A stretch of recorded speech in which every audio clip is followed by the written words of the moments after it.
दज्जाल की कहानी। अस्सलाम वालेकुम और रहमतुल्लाहि व बरकातुहू। उम्मीद करते हैं अब सब लोग खैरियत से होंगे। आज हम बात करने वाले हैं दज्जाल के बारे में। दज्जाल कब आएगा और अभी वो कहाँ कैद है। दज्जाल की क्या कहानी है, जानने के लिए इसे पूरा जरूर पढ़ें। एक मर्तबा में समंदर के सफ़र पर निकला। मुसाफिरों की कुल तादाद 30 थी और हम सब एक कश्ती पर सवार थे। हमारा सफ़र बहुत ही सुकून के साथ कट रहा था कि अचानक हवा चलना शुरू हो गई और समुंदर में तूफान आ गया। ज़्यादा हवा और तूफ़ानी लहरों की वजह से हमारा कश्ती और समंदर में मौजूद सभी कश्ती चलती जाती। कश्ती के मुसाफिर इस वजह से परेशान हो गई और हर कोई अपने अपने खुदाओं को पुकारने लगा, क्योंकि किसी को कुछ समझ में नहीं आ रहा था कि क्या करे। अब समुंदर में आने वाली हवाएं तरफ के बजाय हर तरफ कश्ती को अपनी लपेट में ले रही थी। थक हार कर मौला ने फिर चप्पू छोड़ दिए और एक तरफ बैठ गया। अब हम में से हर किसी को ये यकीन हो गया था कि मौत अब यकीनी है। सूरज गुरूब होने को था और इसकी रोशनी धीरे धीरे खत्म होती जा रही थी। शाम का अंधेरा और मंजिल का भी कुछ पता नहीं। ये भी किसी को पता नहीं था कि कश्ती किस तरफ जा रही है और समंदर की लहरें कब तक कश्ती को सलामत रहने देगी। इस खौफ की हालत में रात गुजर गई और सुबह की हल्की रोशनी आने लगी, जिससे हर तरफ उजाला ही उजाला हो गया। कश्ती के रात भर हिसकोले खाने के बाद किसी को कुछ पता न था कि हम कहाँ पहुँच गए हैं। फिर अगला दिन भी इसी हाल में गुजारा और इसी तरह से दिन के बाद रात और रात के बाद दिन आती गई और हमारी कश्ती को समंदर में फंसे हुए पूरे 30 दिन गुजर गए।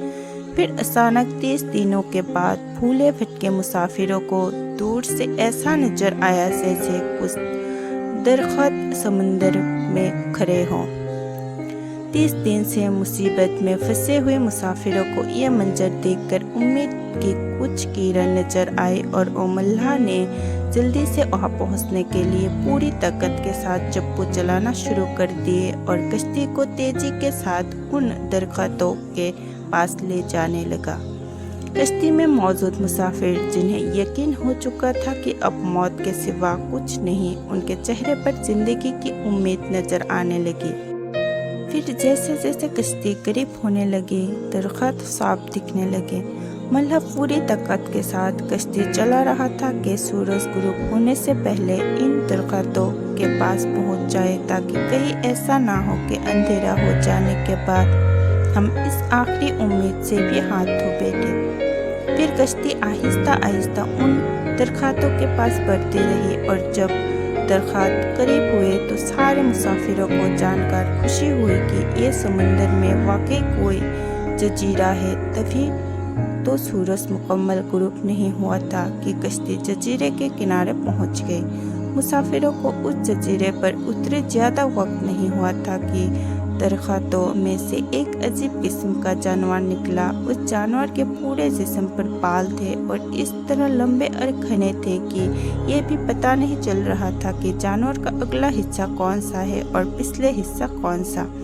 सारे मुसाफिर इस अजीबोगरीब जानवर को देखकर हैरान और परेशान हो गए, क्यों इनमें से किसी ने भी ऐसा जानवर देखा ही नहीं था। और सारे मुसाफिर इस बात से बहुत परेशान होने लगे कि ये क्या बला है। एक मुसाफिर ने दूसरे मुसाफिर से पूछा कि ये क्या चीज़ है। जानवर ने मुसाफिर की ये बात सुन ली और मुसाफिर के जवाब से पहले वो जानवर खुद बोला, मैं जासूस हूँ। जानवर के इंसानों की तरह बोलने पर तमाम मुसाफिर और परेशान हो गए, क्योंकि आज तक उन्होंने किसी जानवर को इंसानी जुबान में बोलते हुए नहीं देखा था और ना ही सुना था। और उसके बाद सब ये समझने लगे कि ये जरूर कोई जिन है और हमारे सामने आ गया है। जासूसी का मकसद क्या है और तुम किसके लिए जासूसी करते हो? एक मुसाफिर ने हिम्मत करते हुए उससे पूछा और उस जानवर ने कहा, मैं जिसके लिए जासूसी करता हूँ उसे तुमसे मिलने का बेहद शौक है اور وہ تم سے بات کرنا چاہتا ہے، لہٰذا تم میرے ساتھ چلو۔ یہ سن کر تمام مسافر حیران و پریشان چپ چاپ اس کے پیچھے چل دیے۔ وہ عجیب و غریب جانور درختوں کے بیچ راستے میں سے ہوتا ہوا ایک محل کے پاس پہنچ کر کھڑا ہو گیا۔ محل کو چاروں طرف سے بڑے بڑے پیڑوں نے گھیر رکھا تھا۔ مسافر وہاں پہنچ کر پریشان نظروں سے اس کی طرف دیکھا اور جانور پھر آگے بڑھتے ہوئے سبھی مسافروں کو ایک بڑے دروازے سے لے جاتے ہوئے محل کے اندر پہنچا دیا۔ محل کے اندر پہنچتے ہی سب نے دیکھا ایک بہت بڑا شخص زنجیروں میں جکڑا ہوا تھا اور رہائی کے لیے کوشش کر رہا تھا، اور مسافروں نے اس سے پہلے اتنے بڑے قید اور رعب والے شخص کو کبھی نہیں دیکھا تھا۔ ایک مسافر نے ہمت کر کے پوچھا، تم کون ہو؟ پھر زنجیر میں جکڑا ہوا شخص بولا، میں کون ہوں اور کیا ہوں یہ تو تم جان ہی جاؤ گے، پہلے یہ بتاؤ تم کون ہو؟ مسافر نے کہا، ہم عرب سے لخم اور جزم کے لوگ ہیں۔ اور ساتھ ہی اس مسافر نے اپنے ساتھ بیتی اور وہاں تک پہنچنے کے سارے حالات کو بتا دیا۔ پھر قید میں جکڑا ہوا شخص بولا کہ ذرا مجھے نخلستان اور ریشم کے بارے میں بتاؤ۔ مسافر نے کہا، اس کے بارے میں کیوں جاننا چاہتے ہو؟ قید میں جکڑا ہوا شخص بولا، بہت ہی جلد وہاں پھل لگانا بند ہو جائے گا۔ پھر وہ قیدی بولا، اچھا مجھے دریاؤں کے بارے میں بتاؤ، کیا دریا میں پانی ہے؟ مسافروں نے کہا، ہاں دریا میں پانی ہے۔ پھر اس نے کہا، بہت ہی جلد اس کا پانی ختم ہو جائے گا۔ پھر وہ کہنے لگا، مجھے جگر کے چشمے کے بارے میں بتاؤ۔ مسافروں نے کہا، تم کیا پوچھنا چاہتے ہو؟ تو اس نے کہا کہ کیا چشمے میں پانی ہے؟ اگر ہے تو کیا وہاں کے لوگ اس پانی کو کھیتی وغیرہ کرتے ہیں؟ پھر اس نے پوچھا، اچھا مجھے مسلمانوں کے نبی حضرت محمد صلی اللہ علیہ وسلم کے بارے میں بتاؤ۔ مسافروں نے کہا، انہوں نے مکہ شریف سے اپنی دعوت کا آغاز کیا اور اب وہ مکہ شریف سے نکل کر مدینہ شریف میں موجود ہیں۔